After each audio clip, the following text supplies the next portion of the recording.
Alright, but seriously, if you clicked on this video just to tell me to give Game Freak a chance or that I'm just a hater and click the dislike button before even watching the video, first of all, shut up, and second of all, you probably sleep with a wife beater on. But also shut up. With that out of the way, allow me to clarify this now. No, this isn't a hate video towards Game Freak or Pokemon at all.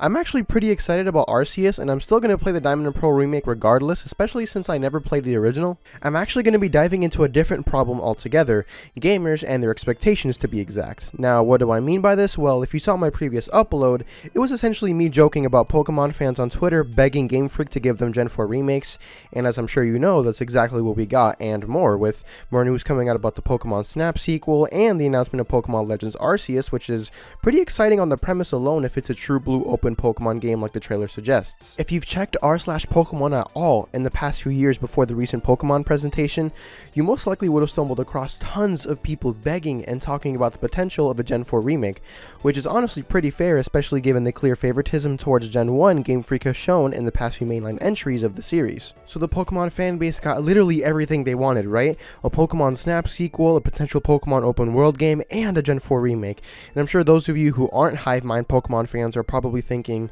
well then what the hell's the problem? This is the problem, apparently. For years and years now, I've seen the Pokemon fanbase constantly ask for changes in the series because the formula is getting old or some bullshit like that, and even with the insane wave of hate Pokemon Sword and Shield got, it still ended up being the 5th highest selling Switch game of all time, despite Sword and Shield arguably being the lowest effort mainline entry of the series in a very long time.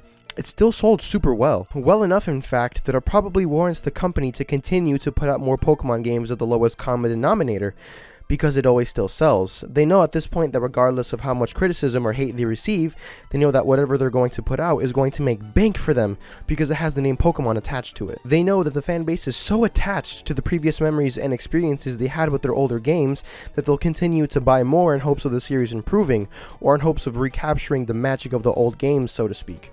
But here's the thing. You'll commonly see this behavior in fandoms of anything, really. You'll see people constantly begging for the old version of it back, so to speak. For example, how people constantly tell Eminem online that they want the old M back, or in this case, the fans wishing for Pokemon to going back the way it used to be before the series changed. The problem with this mentality is that people change, their vision for whatever they create changes. They grow up, they become more mature, or their creation changes in whatever way their creator sees fit. The people who ask for the older version of something back aren't attached to the thing itself per se, but they're attached to the experiences or feelings they had with their older product at the time, and is ultimately hoping for their newer product to make them feel the same way, especially since their older product impacted them so much. But people need to start allowing and accepting change in their favorite pieces of media in order to let it grow. Now, the Pokemon fanbase's frustration is definitely warranted because the series has changed for the worse in my opinion. They've changed the series in a way that essentially makes them more money while not putting in as much effort as they used to. I think most fans can definitely agree on that. The fans are obviously allowed to be frustrated at changes the series has undergone if those changes result in a worse product, which also happens to be true for Eminem as well, but that's not the point. This situation is definitely a tricky one because Pokemon fans usually ask for something, and then whenever Game Freak gives them that something, the fanbase gets frustrated because it didn't come in the way they expected, or the company changes things and removes features that were available in previous entries, or in the case of the development of Pokemon Sword and Shield, straight up lying about their intention and adding certain things or removing staple mechanics in the series. Frankly, Game Freak has been put in an awkward position because they're always put in a situation where if they do what the fans want, they get backlash, and if they try to change things up, they still get backlash. In the end, I think they realize that what fans say doesn't really matter too much since they'll just end up buying whatever they release anyways. Just think about it from a company's perspective for a second. Why put in more effort into their products when they'll make just as much money, if not more, by making a worse game since their fan base is so dedicated? Making a worse game will drum up more attention and controversy online, and that kind of attention will ultimately drive more curiosity for people to buy the game and try it out for themselves. And I definitely think that's exactly what happened with Sword and Shield. I'm not defending their actions though. Just because it's optimal for them to be releasing more games at a faster rate, with each game being mediocre in quality, that is not any excuse for them to be releasing anything other than a quality game every single release. Their high sales do not reflect the quality of their recent games whatsoever, and this greediness is all too common in game developers nowadays.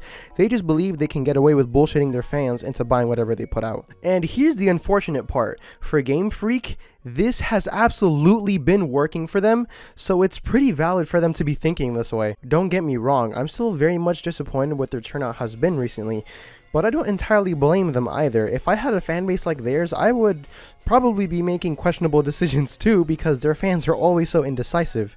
But do you know why they're so indecisive? I think the reality of the situation is this. The fans just don't know what they want, and on top of that, Game Freak has just done a horrible job balancing what the fans want with what they want to do with the series. It's kind of a toxic relationship, honestly, but in the end, Game Freak is the one who wins in all of this. They get all of the money, while fans continue to be disappointed with what they've been getting. Let me give you an example so you can see where I'm coming from.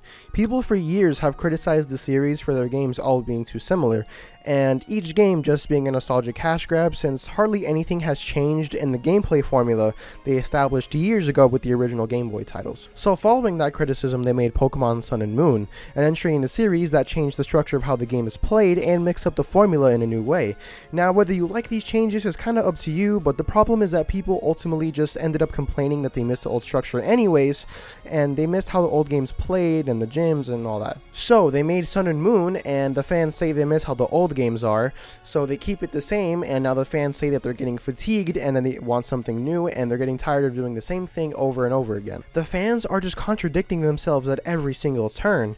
Now obviously this doesn't represent all Pokemon fans. I'm sure there's plenty of Pokemon fans out there who are quiet and are perfectly satisfied with what they've been getting over the years. This represents more so the loud minority that speak up about the dumb shit they don't like and just contradict themselves all the time. At this point, it's just a constant push and pull between the fan base and the developer, and I think this relationship is ultimately what causes the fan base to be widely considered as one of the most toxic ones online. However, it's not all doom and gloom either. My timeline was pretty split at first, but now I've been seeing nothing but excitement for the recent announcements, and I think this following Pokemon season is about to be one of the biggest in recent history, with such big titles on the horizon, and I for one am pretty interested to see where things go from here. I know this video probably sounded really harsh, but at the end of the day, I'm a fan too, and there's nothing more I want to see than this series to succeed and do well, but I, above all else, sincerely do hope that the series can retain its former glory, in being one of the most unique and innovative takes on the RPG genre ever created.